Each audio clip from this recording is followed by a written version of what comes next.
আসসালামু আলাইকুম ভিউয়ার্স, কেমন আছেন সবাই? আশা করি অনেক অনেক ভালো আছেন, সুস্থ আছেন এবং নিরাপদে আছেন। ভিউয়ার্স, আজকের বিষয় বার্থোলিনিয়ান সিস্ট, অর্থাৎ মহিলাদের বার্থোলিনিয়ান সিস্ট এবং স্বাস্থ্যবিধি। ভিউয়ার্স, বার্থোলিনিয়ান সিস্ট মহিলাদের একটি ব্যাধি। এই ব্যাধিতে অনেক মহিলাই ভুগে থাকেন। দীর্ঘদিন অনেকেই এই সমস্যায় ভুগে থাকেন। একটি নির্দিষ্ট বয়সের পর থেকে, অর্থাৎ যাদের বয়স 20 থেকে 30 বছর বা 40 বছরের ভিতরে, এই সমস্ত মহিলাদের এই বার্থোলিনিয়ান সিস্ট সবচেয়ে বেশি হয়ে থাকে। ভিউয়ার্স, যখন কোনো মহিলার এই বার্থোলিনিয়ান সিস্ট হয়ে থাকে, তিনি অনেক সমস্যা তার হতে পারে এবং অনেক লক্ষণ তা দেখা দিতে পারে।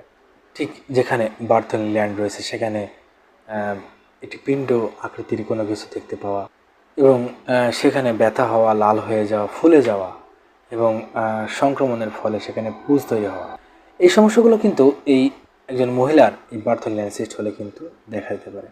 এবং যখনই এই সমস্যাগুলো দেখা দেয়, তখন একজন মহিলা শারীরিক দুর্বলতা দেখা দিতে পারে, তারা হাঁটাচলা করতে এবং ওঠা বসা করতে অসুবিধা হতে পারে এবং অনেক মহিলাদেরই এই বার্থোলিনিয়ান সংক্রমণের ফলে তীব্র ব্যথার সৃষ্টি হতে পারে, তীব্র ব্যথা হতে পারে। ভিউয়ার্স, যখন কোনো মহিলার এই বার্থোলিনিয়ান সিস্ট হয়ে থাকে, তখন অবশ্যই একজন মহিলার স্বাস্থ্যবিধি মেনে চলা উচিত। বিশেষ করে ভালো ব্যক্তিগত স্বাস্থ্যবিধির উপর গুরুত্ব দেওয়া উচিত। অনেকেরই এই বার্থোলিনিয়ান সিস্ট একবার ভালো হয়ে গেলেও পরবর্তীতে আবার ফিরে আসে। হয়তো অনেক মহিলারা এই স্বাস্থ্যবিধি ভালোভাবে মেনে না চলার ফলে, সংক্রমণ এড়িয়ে না চলার ফলে তার এই সমস্যাগুলো আবার দেখা দিতে পারে। তাই স্বাস্থ্যবিধি একটি ইম্পর্টেন্ট বিষয়।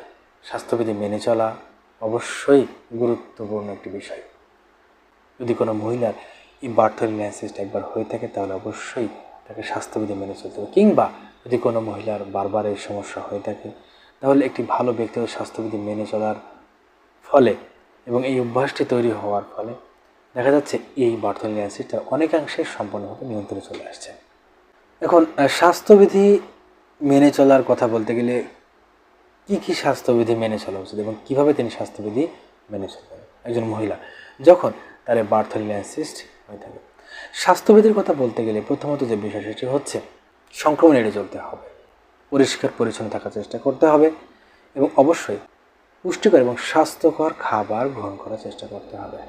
বার্থোলিনিয়ান সিস্টে সমস্যা আরও বেড়ে যায় এবং তার প্রদাহ বেড়ে যায়, এমন কতগুলো খাবার রয়েছে যে সমস্ত খাবারগুলো খেলে তার প্রদাহ বেড়ে যেতে পারে। সমস্ত খাবারগুলো অবশ্যই এড়িয়ে চলা উচিত।